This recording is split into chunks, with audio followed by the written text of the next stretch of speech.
السلام عليكم. عمليات السرقة واحدة من أكتر الحاجات اللي بتحتاج نسبة ذكاء عالية جدا في تنفيذها، لأن العواقب بتكون كبيرة في حالة فشل العملية. وعشان كده على مر العصور أبدع اللصوص في التفكير في أكتر الطرق اللي يقدروا بيها إنهم ياخدوا اللي في جيوبك وإنت مش واخد بالك. وبصراحة أنا بحب جدا أعرف الخطط بتاعت عمليات السرقة جدا، ببقى منبهر قوي بمدى التخطيط اللي بيعملوه. طبعا بعيدا عن ان السرقه حرام وبيعاقب عليها القانون. وعشان كده انا جاي النهارده احكي لك عن اذكى السرقات في تاريخ عالم الجريمه. فيلا بينا نبدا. رقم 5، نفق بنك البرازيل. كنت بقلب في التلفزيون من فتره فوقع قدامي فيلم قديم اسمه مقلب حراميه، وكان ملخص الفيلم ده ان في مجموعه من اللصوص قرروا يسرقوا الطبعه الخاصه بطباعه الفلوس عن طريق اختراق المكان اللي هي موجوده فيه، بانهم هيحفروا نفق ويدخلوا المكان. ولسخريه الواقع ففي سنه 2005 في البرازيل حصلت سرقه البنك في نهايه واحد من الاسابيع، وتم اكتشاف عمليه السرقه يوم الاثنين الصبح، يعني بعد ايام من حصول السرقه نفسها. بيحكي الجيران اللي كانوا عايشين في الشارع اللي فيه البنك ان من فتره كده جه المنطقه 16 شخص مدعين انهم شغالين تبع شركه عشب صناعي، وبالفعل كانوا بيشحنوا يوميا كميات كبيره من المواد المستخدمه في صناعه العشب. المهم ان ال 16 شخص دول اجروا المبنى اللي في الجهه المقابله للبنك بالظبط، وحفروا نفق طوله وصل ل 656 قدم لمده 3 شهور، والنتيجه انهم سرقوا ما يقارب ال 65 مليون دولار. ودي تعتبر اكبر عمليه سرقه في تاريخ البرازيل كلها، وده اللي خلى كل مراكز الشرطه في البرازيل شغاله 24 ساعه لمحاوله القبض عليهم، والاهم كان استعداد 65 مليون مره تانية. ولكن في نهايه الامر اتقبض على 13 واحد من العصابه اللي عددها كان 16، وتم استرداد 11% بس من الفلوس المسروقه. رقم 4، لوحات إيزابيلا ستيوارت. يوم 18 مارس سنة 1990 في الوقت اللي كان العمال في المصانع والأطفال في المدارس وكابتن مجدي كان بيشوط بيلين قدام هولندا، تم إبلاغ الشرطة في ولاية بوسطن إن في 13 عمل فني اتسرقوا من متحف إيزابيلا ستيوارت، وده اللي خلى التحقيقات تبدأ على طول. علشان يكون اللي حصل كالآتي: دخل 2 لصوص لبنك إيزابيلا وهم لابسين لبس شرطة، ومسكوا الحراس وربطوا إيديهم فجأة. ولما اتسألوا انتوا بتعملوا إيه في الحراس، قالوا إنهم حضروا بسبب بلاغ بحصول أعمال شغب من الحراس. فالناس قالت لهم يعني الحراس اللي بيحموا المتحف هم اللي بيعملوا الشغب؟ فاللصوص قالهم ايوه. خلاص. امال حضرتك فاكر ايه يعني؟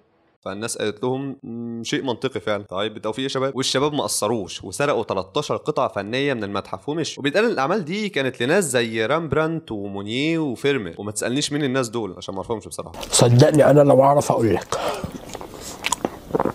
انا ذات نفسي مش عارف.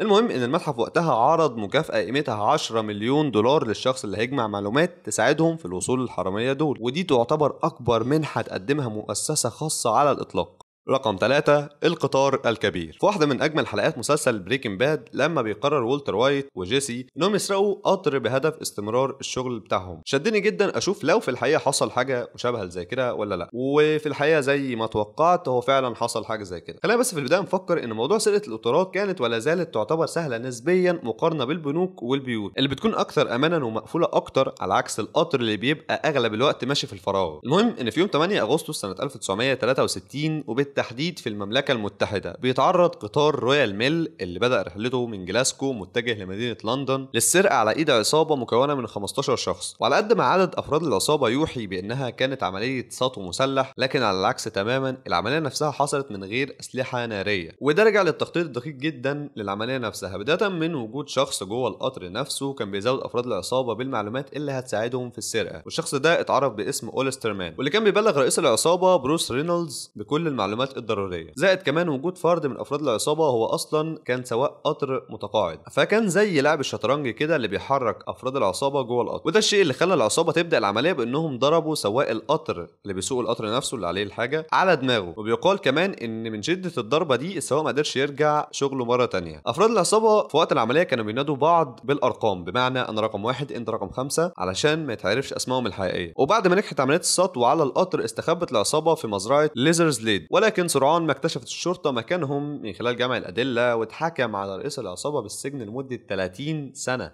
رقم 2، أنطوانيت فرانك. في جملة قديمة معروفة بحميها حراميها، وده للدلالة على إن الشخص اللي بيبقى مسؤول عن حماية شيء يكون هو اللي بيسرقها، وده اللي حصل فعلا. بعد منتصف ليل يوم 4 مارس سنة 1995 في مطعم فيتنامي بتديره عائلة اسمها فو بتحصل جريمة قتل من ضابط شرطة. أنطوانيت فرانك الشرطية اللي عملت الجريمة دي بالاشتراك مع تاجر المخدرات روجرز لاكيز. للمصادفة كان شغال في المطعم ده زميل سابق لأنطوانيت وهو رونالد ويليامز، واللي كان شغال حارس أمن جديد على المطعم. وفي الوقت اللي كان بيستلم بيستلم فيه اول مرتب ليه بتدخل فرانك هي وروجرز وبيقتلوا رونالد واتنين كمان شغالين في المطعم، وسرقوا المطعم ومشيوا. بس ما خدوش بالهم ان كان في بنت موجوده في التلاجة وشافت كل اللي بيحصل ده. ولما وصلت الشرطه بعد كام ساعه كانت فرانك من فريق التحقيق وعامله نفسها زعلانه على الناس اللي ماتوا. في الوقت ده البنت اللي كانت في التلاجة واللي ما اعرفش هي كانت بتعمل ايه جوه شاورت عليها وزعقت وحكت كل اللي فرانك عملته هي وتاجر المخدرات عشان يتقبض عليهم في وقتها ويترموا في السجن.